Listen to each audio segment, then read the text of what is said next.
The Cherry River had run shallow in August. Nothing like that had happened in 40 years, not since they built the dam upstream. But that summer, there had been no rain since May. The reservoir dried up, and the river turned into a stream. The old-timers shook their heads, recalled omens, cursed global warming, and then they found the barrels. The first one was spotted by Alex Frost, a local fisherman and pensioner who spent every morning on the bank with his rod. That morning, he was wading through the shallow bed, looking for a deeper spot, and he stumbled upon something metallic sticking out of the silt. At first, he thought, trash, a barrel from diesel fuel like so many scattered along the shores. He kicked it with his foot. It was heavy, didn't budge. He looked closer, and there was another one nearby. And another, 9 barrels lined up in a row like soldiers on parade, all wrapped in chains, attached to concrete blocks.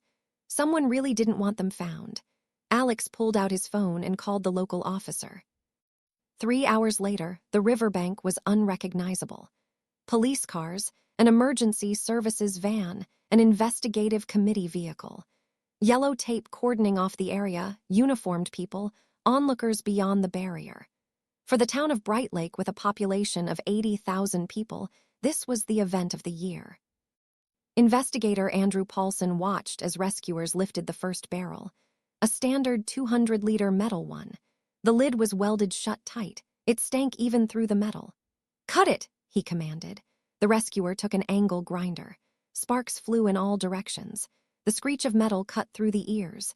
The lid fell off, and the rescuer, a big guy over 2 meters tall who had seen it all, recoiled, clamping his mouth shut. Inside the barrel, curled up and crammed into a fetal position, lay a human body. By evening, they had raised all 9. 9 barrels, 9 bodies, all men, ages by eye from 45 to 60, various degrees of decomposition, some almost skeletons, others relatively fresh. That meant they had been thrown into the river at different times, over several years. Paulson stood by the forensic van, looking at the stretchers laid out in a row. 9 black bags, 9 people whom someone had killed, stuffed into barrels and drowned. Andrew Paulson, his assistant, young Lieutenant Sam Wolfe, called out to him. "We have the first results." "Report." 3 have already been identified, by dental records, rings, distinctive features. Wolfe hesitated. Paulson looked at him more closely. "What is it? You won't believe who they are." Paulson didn't believe it. The first identified was George Stephen Larson, 61 years old, former judge of the Bright Lake District Court. Retired 5 years ago, disappeared 2.5 years ago. Officially, he went on vacation to the Crimea and didn't return. His wife reported him missing. They searched for a month, didn't find him. Assumed a heart attack somewhere on the beach. Body not identified. The second, Paul Andrews, 57 years old, district prosecutor, active at the time of disappearance. Disappeared a 1.5 years ago, went fishing and didn't return. Car found by the river, he was gone. Assumed drowned. Body carried away by the current. The third, Victor Igor Benson, 54 years old, chief of police in Bright Lake. Disappeared 3 years ago, the earliest. Went on a business trip to the region and vanished. Declared in federal wanted list. Versions, from kidnapping to fleeing debts. Paulson looked at the photos. Judge, prosecutor, police chief, 3 pillars of justice in a small town. 3 respected people with impeccable reputations. 3 corpses in rusty barrels at the bottom of the river. "Have the others been identified?" he asked hoarsely. "We're working on it, but there's already a suspicion." Wolfe laid 6 more photos on the table. Missing persons from the Bright Lake area over the last 3 years. City Council Deputy Anthony Rogers, disappeared 11 months ago. Chief Physician of the District Hospital Serge Behrman, disappeared 8 months ago. Lawyer Ian Redman, disappeared 2 years ago. Businessman Dennis Black, disappeared 19 months ago. Businessman Michael Smith, disappeared 14 months ago. Journalist Oliver Baker, editor-in-chief of the local newspaper, disappeared 6 months ago. The last one. Paulson looked at the photos and felt a chill run down his spine. 9 people. The entire elite of the small town. Judge, prosecutor, police chief, deputy, doctor, lawyer, 2 businessmen, journalist. Those who made decisions, decided fates, determined how others lived. All dead, all in barrels, all at the bottom of the river. This wasn't a series of murders. This was an execution. By midnight, all 9 had been identified. The versions confirmed. Judge Larson, Prosecutor Andrews, Police Chief Benson, Deputy Rogers, Chief Dr. Behrman, Lawyer Redman, businessmen Black and Smith, journalist Baker. Paulson sat in his office, looking at the board with photos. 9 faces, 9 respected people, 9 corpses. What connected them besides being from Bright Lake? He started digging. Judge Larson had worked in the court for 30 years, handled thousands of cases. Impeccable reputation. Wife, 2 adult children, 4 grandchildren. Prosecutor Andrews, 25 years in the prosecutor's office, careerist, tough, principled. Divorced. Children live in the capital. Police Chief Benson, former operative, rose from the bottom. Respected by subordinates, married second time, son from the first.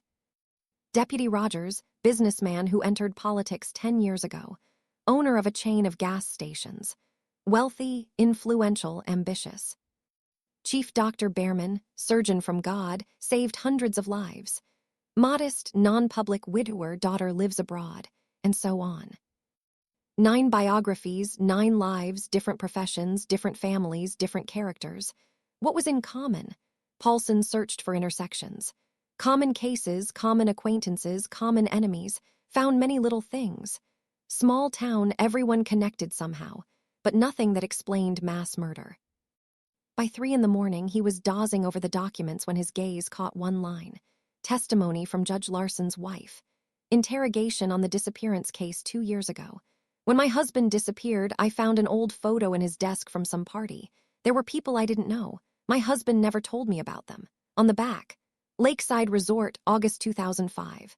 I asked his friends. No one knows what place that is. Lakeside Resort, 2005. Paulson straightened up. Sleep vanished like a hand removed. In the morning, he gathered a meeting. Investigative team, 5 people.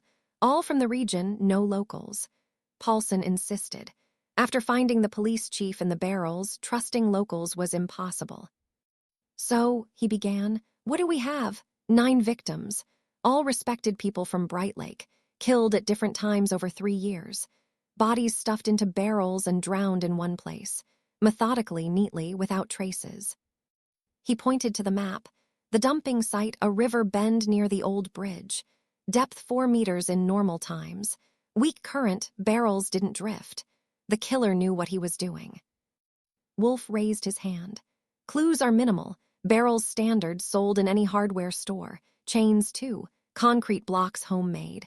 No fingerprints, no DNA except the victims. Causes of death varied. 2 poisoned, 3 strangled, 4 stabbed. The killer didn't stick to one method, or there are several killers, or that way. Paulson switched the slide. On the screen appeared a photo. A group of men against wooden cabins.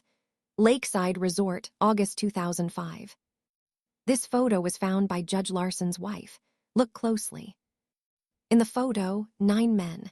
Younger, cheerier than in the post-mortem shots, but recognizable. All 9 victims in one place at one time 20 years ago. They knew each other, said Paulson, at least since 2005. This is the starting point. We need to find out what happened at that resort. Lakeside Resort was located 40 kilometers from Bright Lake. More precisely, had been located. Now only ruins remained, burned cabins, overgrown paths, a leaning pier on the lake shore. The base closed in 2008 after a fire destroyed the main building. The owner didn't rebuild, sold the land. The new owner built nothing. Paulson stood at the rusty gates, looking at the desolation. 20 years ago, 9 men vacationed here. What did they do? Who did they meet?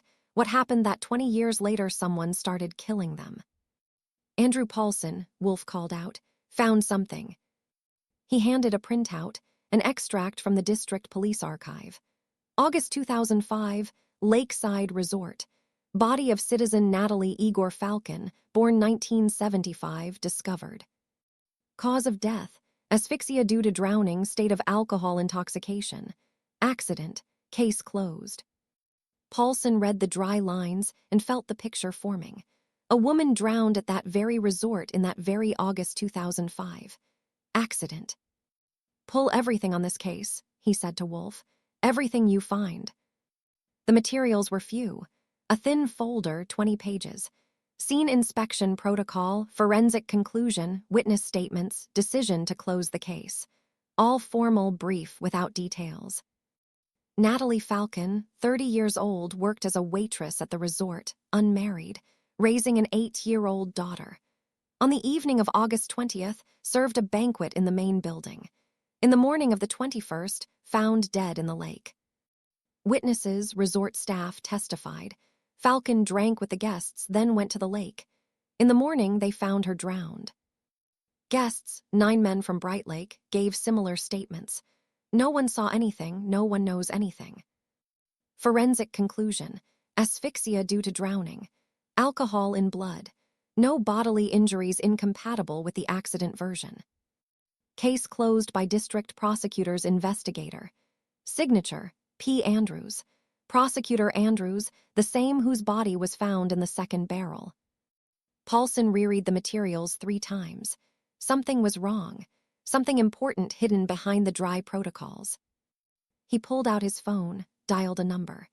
Ian Simon, this is Investigator Paulson from the region. I need your consultation on a 20-year-old case. Ian Simon Packer, former forensic expert, worked in the district from 1990 to 2015. Now retired, lives in a village, keeps bees. Paulson found him through former colleagues. The old man met him warily. Falcon, he repeated upon hearing the name. I remember that case. What do you want to know? The truth. Packer was silent for a long time, looked away, stroking his gray beard. You found those in the barrels?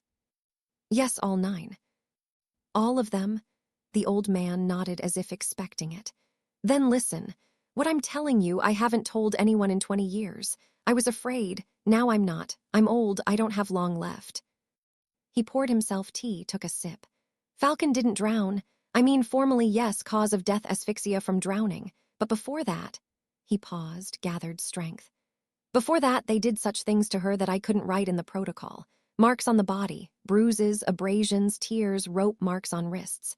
This woman was tortured long, cruelly all night by several people, and then thrown into the lake. Why didn't you write it in the protocol? Packer smirked bitterly. What do you think? They came to me that evening. Prosecutor Andrews, Police Chief Benson, Judge Larson, explained plainly, write the truth and you'll end up in the lake yourself. Wife, daughter, grandchildren too. And you wrote accident. I wrote. The old man bowed his head. 20 years I've lived with this. 20 years I see her face in dreams. Young, beautiful, 30 years old.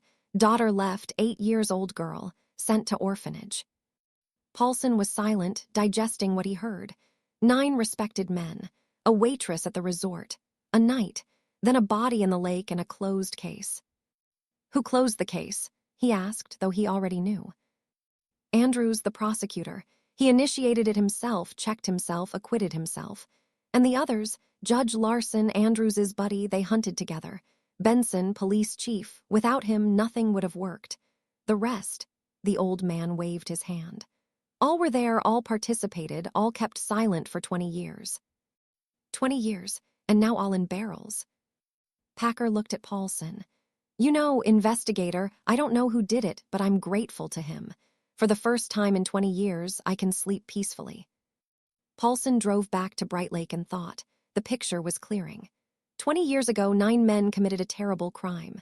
Covered it up, hid it, forgot. Returned to their lives, respected, successful, untouchable. And now, after 20 years, someone started killing them.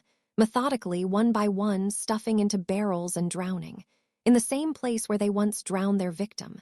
Revenge, whose? Natalie Falcon left a daughter, 8 years old. Now she's 28. Where is she? What about her? Is she alive? Paulson pulled out his phone. Wolf, check Falcon, Natalie Igor, born 1975. I need everything about her family, especially the daughter. Information about Natalie Falcon's daughter came by evening. Marina Serge Falcon, born 1997. After mother's death, orphanage number 3 in Bright Lake. Graduated in 2014. Entered pedagogical college. Graduated with honors. Worked as a kindergarten teacher.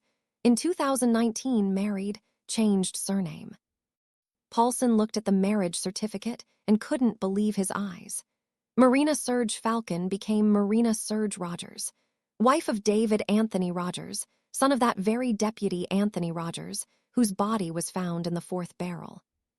"Wolf," called Paulson, "look at this." The lieutenant approached. Reed whistled. "Wow, what a coincidence." "There are no such coincidences." Paulson leaned back in his chair, thinking.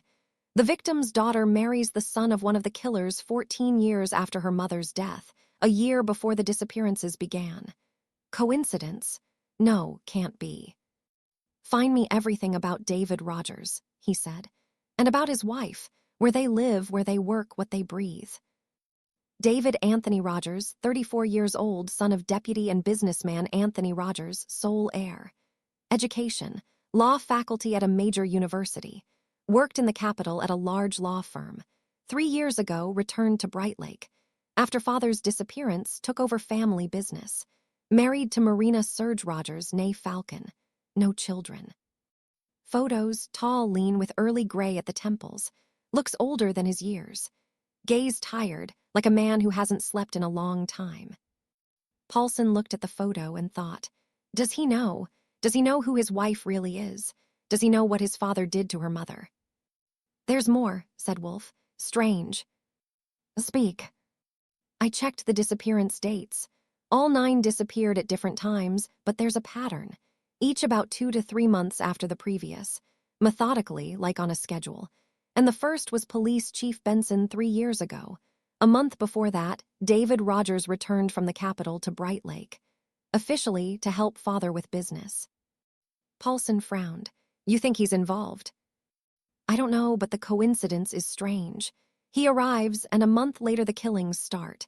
And wife Marina Rogers worked as a teacher until 2020, then quit, officially for family reasons. Since then, nowhere employed. Housewife." Paulson was silent. Something didn't add up, or conversely, added up too well. Victim's daughter, killer's son, both in Bright Lake, both near the epicenter. But who is the hunter, who the prey? The next morning, Paulson went to the Rogers house on the town outskirts, in an elite settlement behind a high fence. Former house of Deputy Rogers, now his son's. 3 floors, pool, garage for 4 cars. Money, lots of money. The gates opened immediately. Paulson called ahead, warned of the visit. Officially, to clarify circumstances of Anthony Rogers' disappearance in light of new data. David met him at the porch. Up close, he looked even more exhausted than in the photo. Bags under eyes, ashen face, like a man who hasn't slept in weeks. "Investigator Paulson, come in." Handshake firm, but hand cold, clammy, nervous. In the living room, expensive furniture, paintings on walls, garden view through panoramic windows, and a woman sitting in an armchair by the fireplace. Marina Rogers. Paulson looked at her and understood why David fell in love. Beautiful, not flashy model beauty, but quiet, deep. Dark hair, gray eyes, fine features, and a gaze calm, attentive, studying. "My wife," introduced David. "Marina." "Very pleased." She stood, extended her hand. "Tea, coffee." "Thank you, no need." Paulson sat opposite them, 2 spouses side by side, but as if at different poles. David tense, wound up. Marina calm, relaxed, striking contrast. "So," began Paulson, "you already know we found 9 bodies, your father among them." David nodded, face stone. "They informed me yesterday. I expected something like this. When a person disappears for a year without trace, little hope." "Did you know the other deceased?" "Of course, everyone knew each other. Small town. Father was friends with them for many years." "How long?" "As long as I remember, since my childhood for sure." Paulson turned to Marina. "And you, Marina Serge, were you acquainted with any of the deceased?" She shook her head. No. I grew up in a different circle. Met them only after the wedding, through my husband. You were named Falcon. A pause barely noticeable, a fraction of a second, but Paulson noticed. Yes, Marina answered evenly. Falcon, your mother was Natalie Igor Falcon. Another pause, longer this time. Yes, she died when I was 8, drowned at Lakeside Resort. Marina looked at him, and Paulson saw for the first time something behind that calm facade. Something cold, sharp, like a blade under velvet. You prepared well, investigator. It's my job, and what do you want to know? The truth. Silence. David shifted his gaze from wife to investigator and back. Didn't understand what was happening, or pretended not to. Truth about what? Asked Marina. About what happened to your mother, and how it relates to 9 corpses in barrels. Marina was silent for a long time, looked at Paulson, studying, evaluating, as if deciding whether to speak or not, then turned to her husband. Dave, leave us. Marina, please. David stood, threw his wife a strange look, not surprised, rather doomed, as if he knew this moment would come. I'll be in the study, he said, and left. Marina watched him go, waited until the door closed, then looked at Paulson again. You're right, she said. My mother didn't drown, she was killed, by those same 9 people you found in the barrels. Paulson didn't stir, waited. I was 8 years old. I don't remember her face, only her voice. Warm, affectionate, she called me Sunshine, promised to pick me up after the weekend. She went for extra work at the resort. We needed money for school. Marina spoke evenly, without emotion, as if telling about someone else. She didn't return. 3 days later, they told me, Mom drowned. Accident. They sent me to the orphanage. You learned the truth not right away. I was 17 when I first heard rumors, in the orphanage from a teacher. She was a friend of Mom's neighbor, said, Your mom was killed. Big people no one will touch. And you decided to find them. I decided to learn the truth. Marina stood, went to the window. It took years. I dug, searched, asked questions, carefully not to attract attention. Found the former forensic expert, he told. Found a former resort worker. He saw them drag my mother into the main building in the evening alive. And in the morning, pulled from the lake, dead. 9 people. 9 people. I learned their names, memorized their biographies. Every day I looked at their photos and thought, they live, walk the streets, smile, hug their children, and my mom rots in the ground, and no one was punished. You decided to avenge. Marina turned, looked at him, and Paulson saw in her eyes what she had hidden all this time. Not cold, hatred, pain, huge, bottomless pain she carried for 20 years. I decided to restore justice. How did you meet David? Asked Paulson. Purposefully. Marina sat back in the armchair. I knew who he was, son of Anthony Rogers, one of my mother's killers. I followed him, studied, learned where he goes, what interests him, arranged a chance meeting. And he fell in love. Yes, he's a good person. David is kind, honest, not like his father. I thought I'd pretend, play a role, enter their circle, learn their weaknesses. And then. She paused. And then. Then I fell in love myself. Marina smirked bitterly. Funny, right? Victim's daughter falls in love with killer's son, like in a bad novel. But you still married him. I did, because by then I already knew that. Knew that David isn't the killer's son. He's a victim like me. Paulson frowned. Explain. Marina looked at the door where her husband had gone. David was 14 that night. His father took him to the resort to show how real men relax. The boy didn't understand what was happening, and then he saw. She paused. Paulson waited. He saw them kill my mother. A 14-year-old boy stood at the window and watched. Father later told him, keep quiet, tell anyone and you're gone. And David kept silent for 20 years. He told you. Not right away. We were married half a year. One night he screamed in his sleep. I woke him. He was in cold sweat, shaking like a leaf, and told everything. Marina looked out the window, somewhere far into the past. He described her, my mom, what she was like, how she screamed, how she begged to be let go. He remembered every second. 20 years he remembered, and 20 years hated himself for the silence. What happened next? Then I told him who I am. Thought he'd throw me out or turn me into the police, or I don't know. But he hugged me and said, "I've waited for this all my life. Do what you must." Paulson was silent, digesting what he heard. "You mean to say your husband knew about your revenge plan?" "Not just knew." Marina looked him in the eyes. "He helped me." "Helped kill." "Helped achieve justice." "It's the same thing." "No," she shook her head. "Justice is when criminals are punished. Murder is when innocents die. These 9 people weren't innocent. They were killers protected by the law. And you decided to become the law yourself." "What was left for me?" Emotion broke through Marina's voice for the first time. "I went to the police. Chief Benson sat there, one of the killers. I went to the prosecutor's office. Andrews sat there. I tried to find a lawyer. Redman was their friend.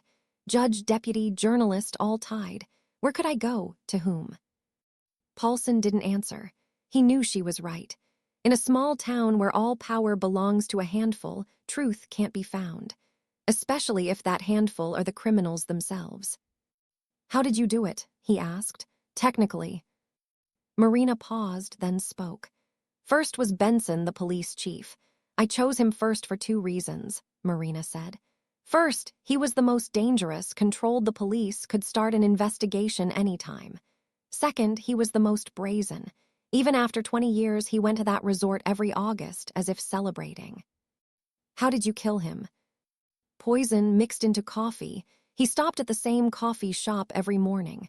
Dave distracted the barista. I added the poison. An hour later, Benson dead. Heart attack, no one suspected." "And the body?" "Dave took it.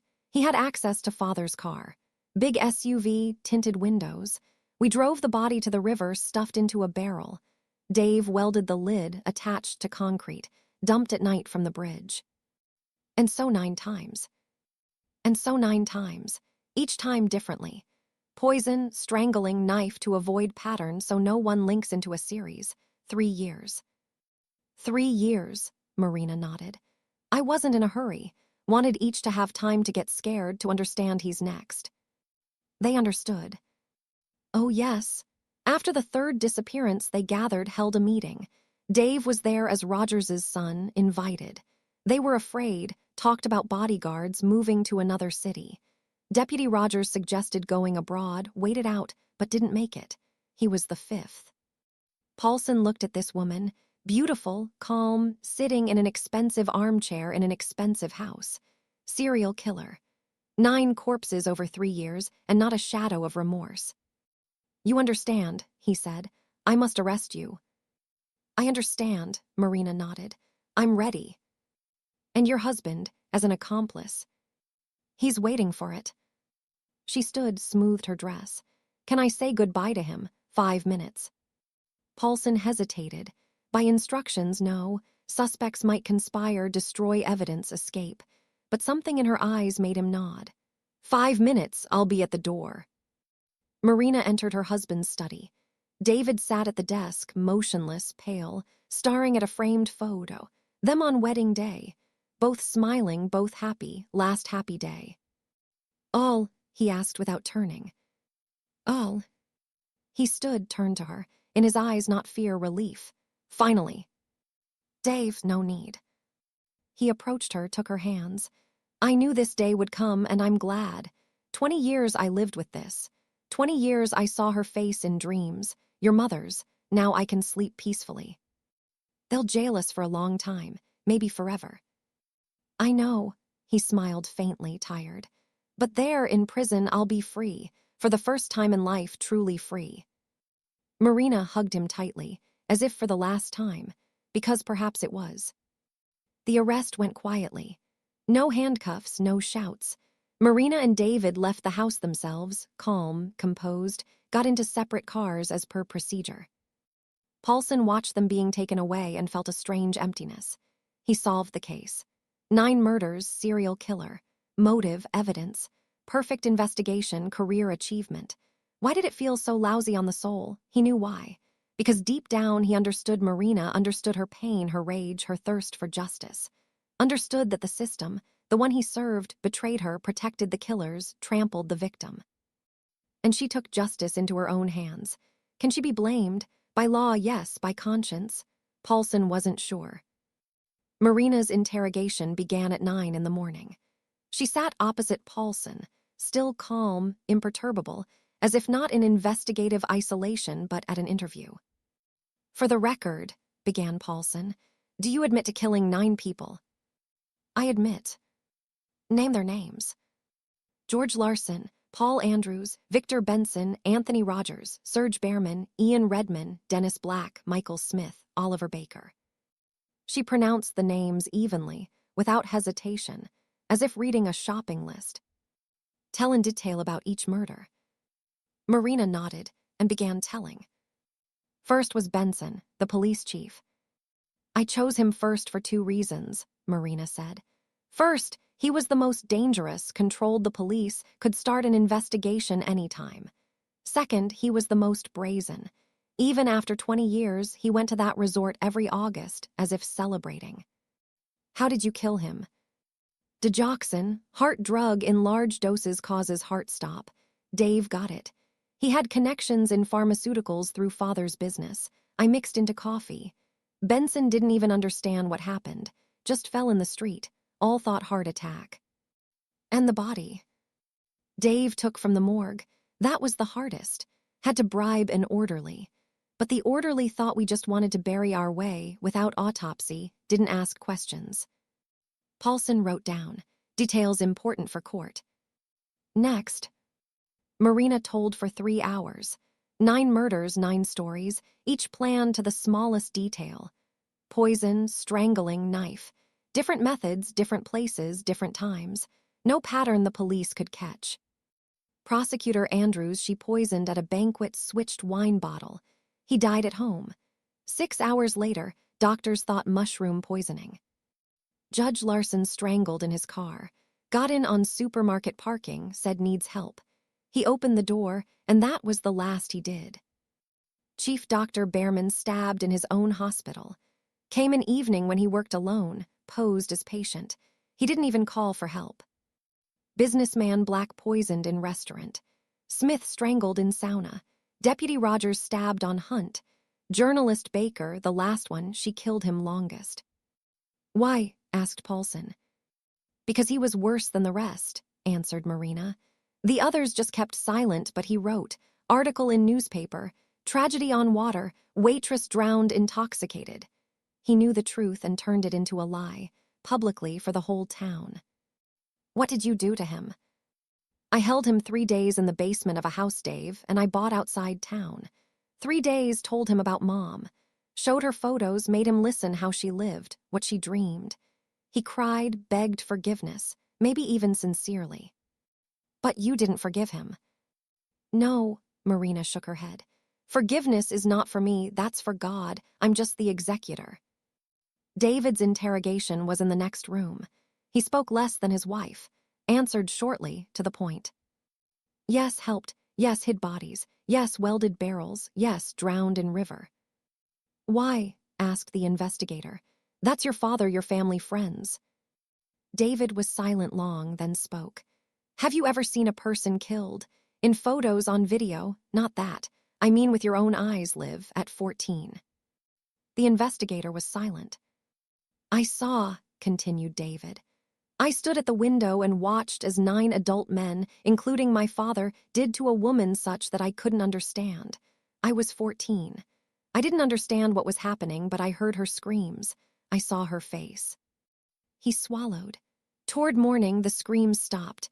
I saw them carry her to the lake, limp body like a rag doll, and throw into water." "You didn't try to help." "I was 14, repeated David. "I was in horror. I didn't know what to do. And then Father saw me in the window, approached, grabbed my shoulder, said, 'You saw nothing, understand? Nothing. If you tell, I'll know, and it'll be bad for you.' This was my father, my own father." "And you kept silent 20 years. "Yes, kept silent because afraid, because they were everywhere. In police, court, prosecutors. Because understood, if I say, they'll destroy me." And then Marina appeared, and you decided to help her kill. I decided to help her restore justice, the justice I betrayed 20 years ago. By evening, interrogations ended. Paulson sat in his office, looked at protocols. Hundreds of pages of testimonies, full picture, from first murder to last. Case could be closed. Killers found, confessed, evidence enough. Court, prosecutor, jury, all will get what's needed. But something wouldn't let go. Paulson reread Marina's testimonies and caught on one phrase. She said, "I found a former resort worker. He saw them drag my mother into the main building in the evening." Resort worker, witness. If he saw, why didn't report? Why silent 20 years? Paulson pulled out phone. "Wolf, pull materials on Lakeside Resort. I need list of all workers for August 2005. List came an hour later. Lakeside Resort, August 2005. Staff 12 people. Director, administrator, cooks, cleaners, guard. Paulson scanned names and stopped on one. Guard Simon Gregory Lappin, born 1960. Lappin, that surname reminded something. Paulson opened database. Checked name. Simon Gregory Lappin, former guard, then small entrepreneur, owner of hardware store on Bright Lake outskirts. Married, 2 children, and maternal half-brother of Natalie Falcon. Half-brother, different surname, different father. Paulson leaned back in chair. Victim's brother worked as guard at that very resort that very night. He saw, he knew, and silent 20 years. Why? Paulson came to Lappin next morning. Hardware store small, shabby. Shelves with buckets, brooms, garden tools. Behind counter, man about 65. Stout, gray, with red face of a drinker. Simon Gregory.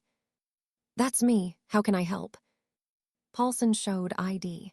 Investigative committee. Questions on a 20-year-old case. Lappin paled, instantly as if blood drained from face. "What case?" "Lakeside Resort. August 2005. Death of your sister." Silence, long, heavy. "Come," said Lappin finally. "To the back room, we'll talk there." Back room tiny, cluttered with boxes. Lappin sat on a crate, lit up with shaking hands. "So you found them," he said. "In the barrels." "Found, and who killed?" "Your niece Marina." Lappin inhaled, exhaled smoke. "Marina, huh? And I thought she forgot, she was so little." "She didn't forget." Paulson sat opposite. "And you didn't forget either. You saw what happened that night. Why didn't you report?" Lappin was silent, looked at floor. "I guarded the resort," he began finally. "Night shift. Heard screams from main building, went to look, peeked in window and saw my sister Natalie and those 9, what they did to her." He inhaled again, hands shook. "I wanted to burst in, wanted to kill them with bare hands, but they grabbed me from behind. Turns out they had another person outside on watch. He saw me approach, twisted me, dragged to shed." Paulson tensed. "Another person, the 10th. "Yes, not from those 9. Another, young guy, strong as a bull. He held me all night and in morning the others came. Said, 'Keep silent, you'll live. Tell anyone, we'll bury you next to sister.'" "And you kept silent." "Kept silent?" Lappin raised eyes, tears in them. 20 years silent. 20 years lived with this. Every night saw Natalie's face. Every day wanted to die but afraid they'd get my family." "Who was that 10th? Name?" Lappin shook head. "Don't know, never saw him before. Young, about 25. Short haircut, scar on cheek. He didn't introduce, just held me in silent." Paulson wrote down. 10th participant not in barrels, who perhaps still alive. Where is he and why hidden so thoroughly? Paulson returned to isolator, asked to bring Marina for repeat interrogation. She entered, still calm but question in eyes. Something new. "Yes." Paulson laid on table Lappin's interrogation protocol. "Your uncle, mother's half-brother. He was at the resort that night, worked as guard." Marina read, face didn't twitch. "I know." "No." "He told me 3 years ago when I came to him with questions. Told everything. About that night and about the 10th. "Why didn't you mention it earlier?" "Because it has no relation to my case. I killed the 9 who were in the room with my mother. The 10th didn't participate in the murder, he only guarded. He was an accomplice. Possibly, but I didn't find him. Paulson looked at her, didn't find or didn't search. Marina paused. Searched, long searched, but he vanished as if never existed. No name, no photo, no trace. Paulson couldn't sleep, lay in hotel room, stared at ceiling. Thoughts spun like squirrel in wheel. All returning to one. The 10th man. Who is he? Where is he? Why did the 9 killers hide him so thoroughly? All 9 killers dead. Judge, prosecutor, policeman, deputy, doctor, lawyer, 2 businessmen, journalist, the whole town elite. But there was someone else, someone who stood guard, who held the witness while others killed, who perhaps was the main one. Young guy, 25 years. Short haircut, scar on cheek. 20 years ago he was 25, now 45, if alive. Paulson got up, opened laptop, started searching. By morning, he sifted hundreds of documents. Resort employee lists, the 10th not there. Guest lists too. He didn't register, left no traces. Ghost, but ghosts don't exist. Every person leaves a trace somewhere sometime. Paulson returned to the beginning, to that August 2005. Who could be at resort but not in lists? Security, driver, personal assistant to one of the 9. He started checking and found a lead. Deputy Rogers, David's father, in August 2005 was just starting political career, running for city council, and he had an assistant, young, energetic, promising. The assistant's name was Arthur Victor Zane. Paulson checked the name. Arthur Zane, born 1980. In 2005, 25 years. Worked for Rogers 2 years. After election win, went to regional administration, then to capital. Career rapid, brilliant. Now deputy governor of the region, one of the most influential officials, and scar on left cheek. On official photos barely noticeable, hidden by makeup, but on old shots clear. Paulson looked at the photo and felt chill inside. The 10th man, deputy governor. Visit to Zane required preparation. Can't just come to deputy governor and accuse of complicity in murder. Need evidence, witnesses, ironclad position. Paulson started gathering material. First, Lappin's testimony. Description of 10th, young 25, short haircut, scar on cheek, matches Zane. Second, connection to Rogers. Zane worked for him in 2005, was at that resort. Can check by records. Third, career. After that night, Zane rose sharply. Rogers promoted him everywhere as if paying debt or for silence. Circumstantial evidence. Not enough for arrest, but enough for questions. Paulson called the region, arranged a meeting. Arthur Zane received him in his office. Huge desk, leather chairs, president's portrait on wall. All expensive, solid, inspiring respect. Zane himself, imposing man, 45 years. Gray at temples, expensive suit, confident posture. Scar on cheek almost invisible, but Paulson saw. Investigator Paulson. Zane stood, extended hand. What can I do? Investigation into 9 murders in Bright Lake. Ah, yes, heard. Terrible story. All those people, I knew them personally. Tragedies. You knew them long. From early 2000s. Worked with Anthony Rogers, the deputy. He was my mentor in politics. And went to Lakeside Resort with them. Pause, barely noticeable, but Paulson caught it. Resort, Zane frowned. Don't recall, possibly long ago. August 2005. Corporate. 9 people from Bright Lake and you as Rogers's assistant. Zane was silent, looked at Paulson appraisingly, warily. Investigator, he said finally. I don't understand these questions. That was 20 years ago. What's it to do with today's murder? To do with that night at the resort a woman died. Natalie Falcon. Officially drowned, actually killed by 9 men you just called friends. Silence. Zane didn't stir. This is a serious accusation. This is a fact, confirmed by witnesses and forensic. What witnesses? Resort guard Simon Lappin.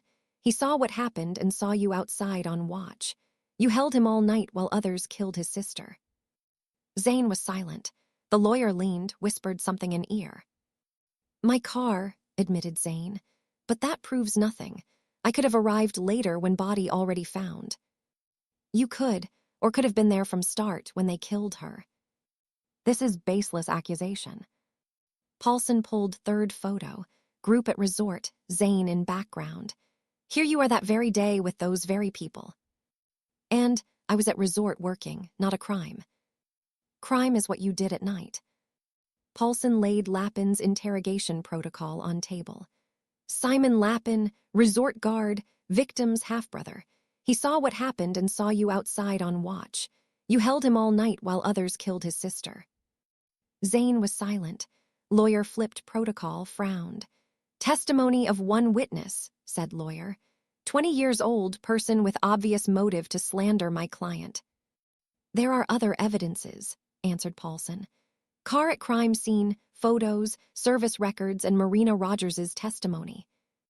Serial killer, lawyer snorted. Her word worth nothing. Her word plus everything else.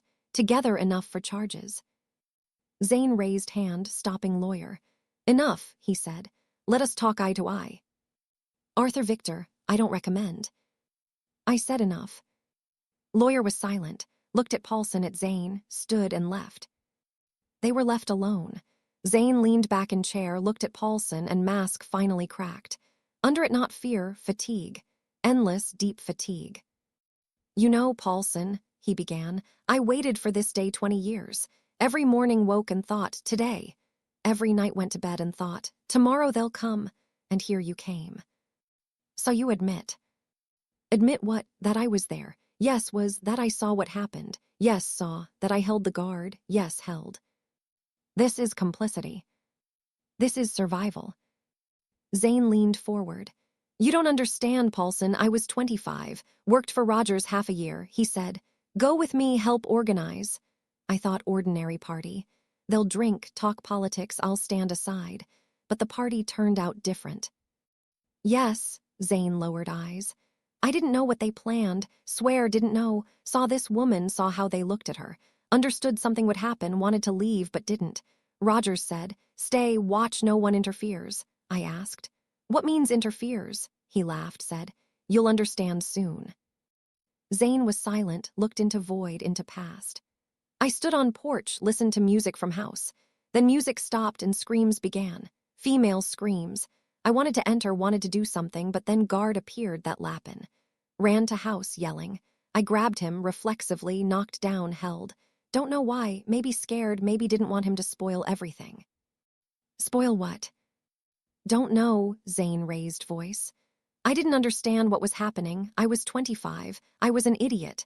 Thought it some game prank. Thought they'd let her go, but they didn't let go. No, Zane's voice dropped to whisper. Toward morning, Rogers came out, calm, smiling, said, well done, Arthur, you're ours now forever. And you understood. Yes, understood. I asked what with the woman. He shrugged, said, accident, drowned. And looked at me, so I understood. If I tell, I'll be next. Paulson listened silently. Story familiar. Fear, pressure, silence. Same story as Lappin's, same as forensic Packers. All saw, all knew, and all silent because afraid. What next? He asked. Then I became one of them. Rogers promoted me everywhere. First in headquarters, then administration. I made career and they held me on hook. Every year reminded. Remember that night, Arthur? Remember what happens if you tell. And you kept silent 20 years. Kept silent, worked, smiled, married, had children, became deputy governor, and at night saw her face, heard her screams. Zane raised eyes. You know what's scariest, Paulson? Not what I did, but that I got used to it. First years couldn't sleep, drank, thought suicide, then got used. Woke, breakfasted, went to work. As if that night didn't happen, as if I'm normal person. But you're not normal. No, I'm an accomplice, killer same as those 9, maybe worse. They at least didn't pretend decent, but I pretended 20 years. Paulson wrote testimonies carefully, methodically. Confession full, detailed enough for charge. What do you know about other crimes? He asked. What others? Those 9, they killed before, after. Zane paused. I don't know for sure, but rumors were. Rogers and his company felt untouchable, life owners. Falcon possibly not first. Names, dates. No, only rumors. Girls who left, women who disappeared, but no evidence. They knew how to hide traces. Paulson nodded. This required check, but later, now Maine. One more question. Did you know Marina Rogers is that woman's daughter? Zane froze. What? Marina Falcon married David Rogers, son of one of her mother's killers. You didn't know? No, Zane paled. My God, it's her. She killed them. Yes. And Dave, he helped. Yes. Zane covered face with hands. Lord Dave, I knew him since childhood. Good boy, kind. Not like father, and he knew all this time. He saw that night. He was 14. Father took him to resort. Rogers, Zane lowered hands. Rogers was a monster, but to make his son watch. Now he's dead, and his son in prison. And you'll be too. Zane nodded. I know, and you know what, Paulson? I'm glad. For first time in 20 years glad because this is the end, finally the end. Interrogation ended by evening. Paulson left office tired, worn out, but with sense of completion. Case solved. All guilty found. 9 killers dead. 10th arrested. Marina and David await trial. Justice triumphed. Paulson wasn't sure.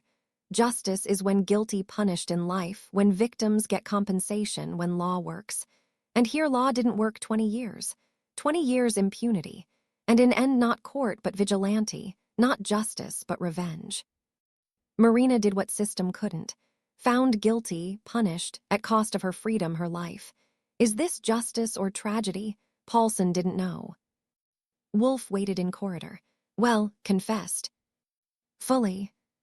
Excellent, so case closed. Paulson looked at him.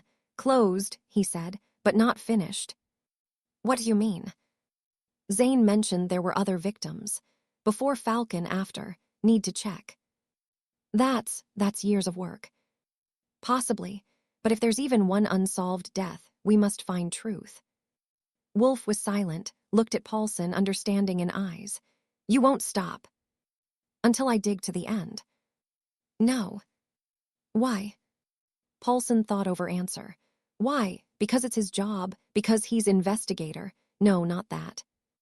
Because Marina Falcon spent her whole life searching truth, he said finally, and paid with freedom. Least I can do is bring her case to end. Trial began in November. Hall of regional court packed. Journalists, cameras, onlookers. Case of 9 barrels, so press dubbed it, thundered across country. Serial killer avenging mother, son helping wife kill father's friends, deputy governor accomplice in 20-year-old crime. Story you can't tear from. Marina sat on defendant's bench. Calm, composed. In 3 months in isolator, she lost weight, haggard, but gaze same. Cold, clear, unyielding.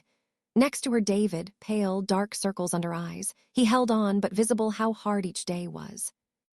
On separate bench Zane, former deputy governor, now defendant. Aged 10 years and 3 months. No trace of former confidence. Judge read charges. 9 first-degree murders. Complicity in murder, concealing crime, harboring, obstructing justice. Marina listened and didn't hear. Looked somewhere afar into past, where mom's still alive, where world's still kind. Process lasted 3 weeks. Prosecutor presented evidence, methodically, irrefutably, witness testimonies, expertise, defendant's confessions. Picture built terrible and clear. Marina's lawyer, young woman state-appointed, did what she could. Spoke of mitigating circumstances, psychological trauma, system that betrayed her client. My client lost mother at 8, she said. Grew up in orphanage, whole life searched truth and didn't find in law because law protected killers. Prosecutor objected. Whatever circumstances, murder remains murder. Defendant cold-bloodedly took 9 lives. Not self-defense, not effect. This is revenge. Planned, calculated, merciless. Judge listened both sides. Jury, 12 people, looked at Marina. In their eyes, mix of emotions. Horror, sympathy, incomprehension. Can murder be justified even if victims were killers themselves? On 10th day, Marina requested word. Judge allowed. Hall hushed. Marina stood, looked at jurors each in eyes one by one. "They ask if I repent," she began. "I'll answer honestly, no, I don't repent." Whisper in hall, judge raised gavel. "Continue." "I was 8 when I lost Mom. 8 years. Age when world seems kind, when you believe bad people punished, good rewarded, when you think adults fair." She paused. "My mom killed by 9 adult men. Judge, prosecutor, policeman, deputy, doctor, lawyer, businessman, journalist. Those who should protect like her, those she trusted." Marina looked at empty seats in hall where her victims could sit. "They killed her and suffered nothing, not one. Judge closed case. Prosecutor approved, police found no clues. System protected them and sent me to orphanage. 20 years, she continued. 20 years I sought justice. Went to police, there sat their friends. Wrote to prosecutors, there sat their friends. Turned to lawyers, they refused. Said, case closed, forget." Her voice trembled first time. "How could I forget? It was my mother, only person who loved me. They took her and lived on. Walked streets, smiled, hugged their children. And I grew orphan and every night saw her face in dreams." Marina looked at Judge. "You ask if I repent, no, because I did what law should have done. I found guilty. I punished them. I gave Mom peace." She sat, silence in hall, deafening. On 12th day, David took word.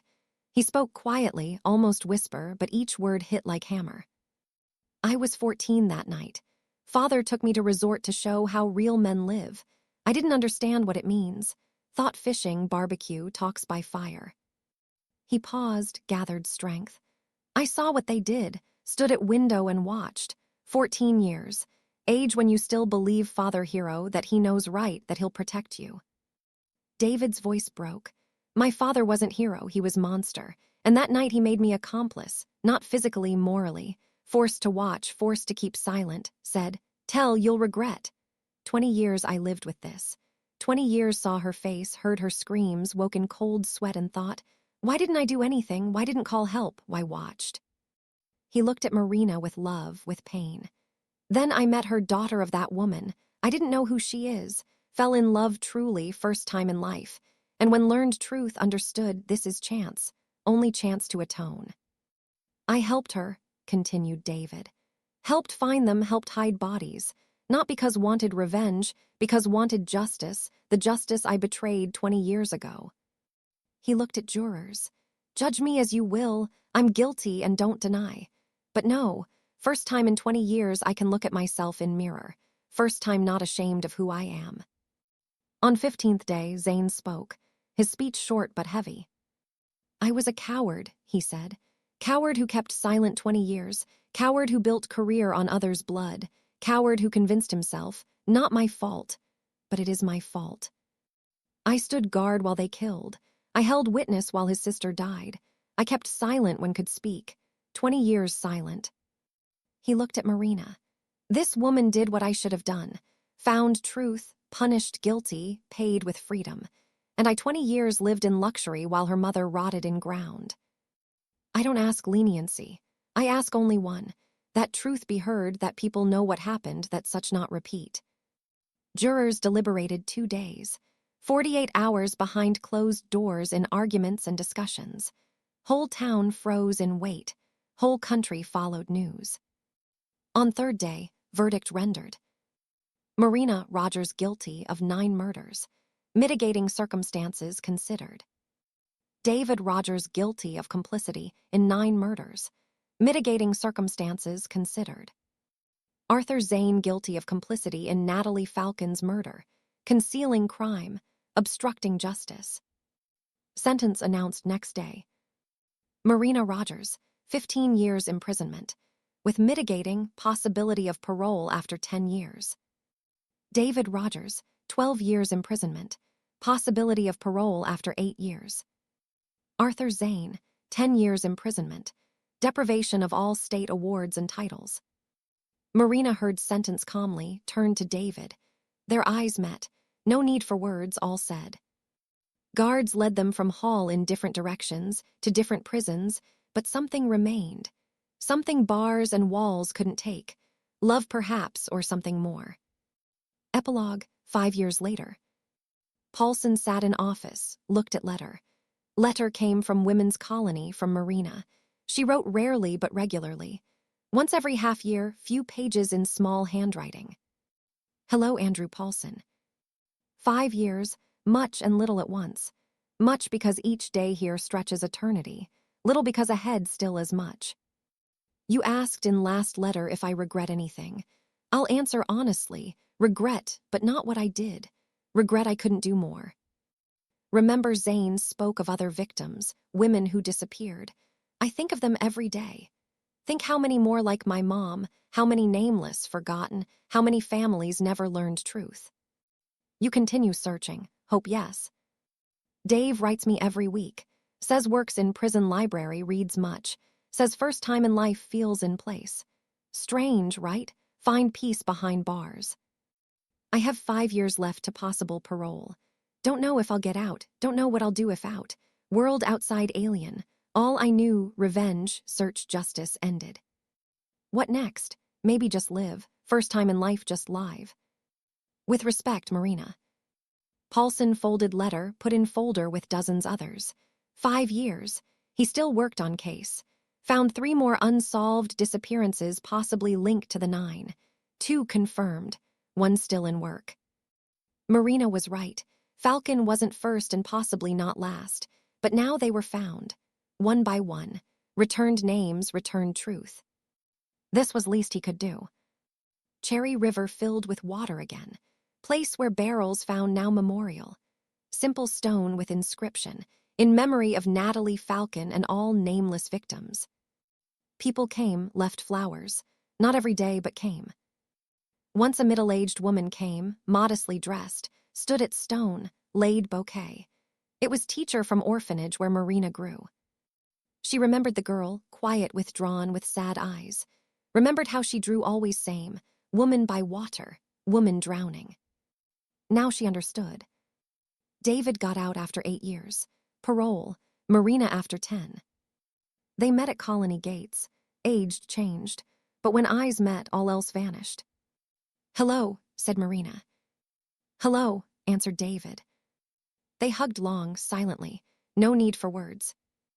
Then got in car and drove away. We're not important, Maine together. They settled in small southern town, away from Bright Lake, from memories from past. Marina got job in library, David in carpentry workshop. Quiet life, simple work, what she dreamed in orphanage and never believed she'd get. Evenings sat on veranda, watched sunset, sometimes talked, sometimes just silent. Silence between them not empty, it full of all they went through together. Once Marina asked, "Do you regret?"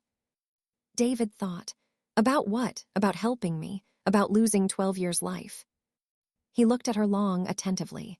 No, he said, don't regret. Those 12 years first when I was free, truly free from fear, from guilt, from past, even in prison, especially in prison. He smiled. Strange, yes, but so. Marina took his hand. I don't regret either, she said, about nothing. They sat on veranda, 2 people linked by tragedy, 2 people who found each other in darkness. Sun set behind horizon, sky painted orange and pink.